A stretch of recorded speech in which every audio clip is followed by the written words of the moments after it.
بسم اللہ الرحمن الرحیم۔ السلام علیکم۔ قرآن پاک کے حوالے سے میں آج سے ایک سلسلہ شروع کرنے کی جسارت کر رہا ہوں، جس میں روزانہ ایک پارے کے اندر موجود مضامین کا خلاصہ بیان کرنے کی کوشش کروں گا۔ یاد رہے کہ میں کوئی عالم نہیں ہوں، میں ایک طالب علم ہوں، خود سیکھنے کی کوشش کر رہا ہوں، اور جو کچھ مجھے حاصل ہوتا ہے اسے آپ تک پہنچانے کی کوشش کر رہا ہوں۔ ایسا کرنے کی جرأت اور حوصلہ مجھے کہاں سے ملا؟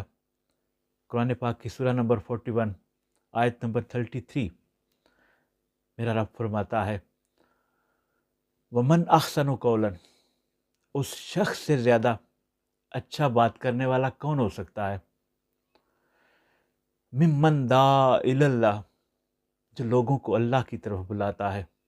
نبی کریم صلی اللہ علیہ وآلہ وسلم نے فرمایا، بخاری شریف کی حدیث نمبر 3461، میری طرف سے بچاؤ چاہے ایک آیت ہی کیوں نہ ہو۔ مسلم شریف کی حدیث نمبر 1893، جو شخص کسی بھلائی کی طرف رہنمائی کرے اسے بھی اتنا ہی اجر ملے گا جتنا اس بھلائی کو کرنے والے کو ملے گا۔ تو یہ کچھ فرمودات انہوں نے مجھے اس موضوع پر بولنے کا حوصلہ دیا۔ قرآن پاک کا پہلا پارہ سورہ فاتحہ اور پھر سورہ بقرہ الف لام میم سے شروع ہو کر سیقول تک مکمل ہو جاتا ہے۔ اس بارے میں کئی اہم موضوعات اور واقعات بیان فرمائے گئے ہیں، جن میں تخلیق انسان، انبیاء علیہ السلام کی دعوت، بنی اسرائیل کی تاریخ، جنت و جہنم اور ایمان اور عمل کے احکامات۔ اللہ پاک نے قرآن حکیم کو متقی لوگوں کے لیے ہدایت بیان کیا ہے اور ان کی صفات بیان کی ہے کہ وہ ایمان رکھتے ہیں، نماز قائم کرتے ہیں اور اللہ کی راہ میں خرچ کرتے ہیں۔ الذین یؤمنون بالغیب ویقیمون الصلاۃ ومما رزقناہم ینفقون۔ سورہ بقرہ کی پہلی 5 آیات اس موضوع پر ہیں۔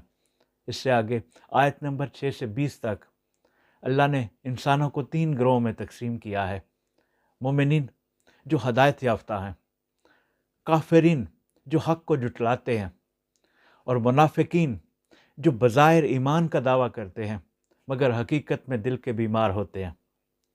آیت نمبر 30 سے 39 تک حضرت آدم علیہ السلام کی تخلیق اور ابلیس کی سرکشی کا ذکر ہے۔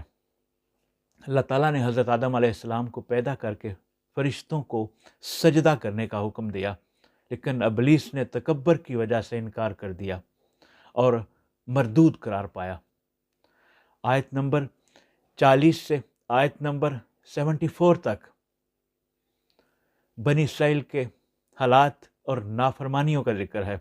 اللہ تعالیٰ نے بنی اسرائیل کو مصر سے نجات دی اور ان پر من و سلوہ نازل کیا اور حضرت موسیٰ علیہ السلام کو تورات عطا کی، لیکن بنی اسرائیل بار بار نافرمانیاں کرتے رہے۔ آیت نمبر 67 سے 73 تک گائے کے ذبح کرنے کا واقعہ ہے، اور اسی واقعہ کی مناسبت سے اس سورہ مبارک کا نام سورۃ البقرہ رکھا گیا۔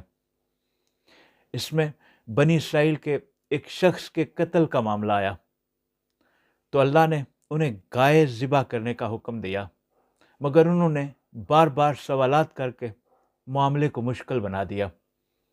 اسی قرآن پاک کے پہلے پارے میں قبلہ کی تبدیلی کا ایک انتہائی اہم واقعہ ہے، اور یہ واقعہ سورہ بقرہ میں آیت نمبر 142 سے لے کر 150 تک بیان کیا گیا ہے۔ مسلمان پہلے بیت المقدس یعنی مسجد اقصیٰ کی طرف رخ کر کے نماز پڑھتے تھے، پھر اللہ کے حکم سے کعبہ کو قبلہ بنا دیا گیا۔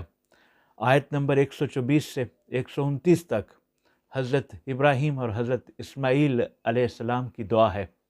حضرت ابراہیم علیہ السلام اور حضرت اسماعیل علیہ السلام نے کعبہ کی تعمیر کے بعد دعا کی، اللہ اس شہر کو امن والا بنا دے اور ان کی نسل میں سے ایک نبی کو مبعوث کر۔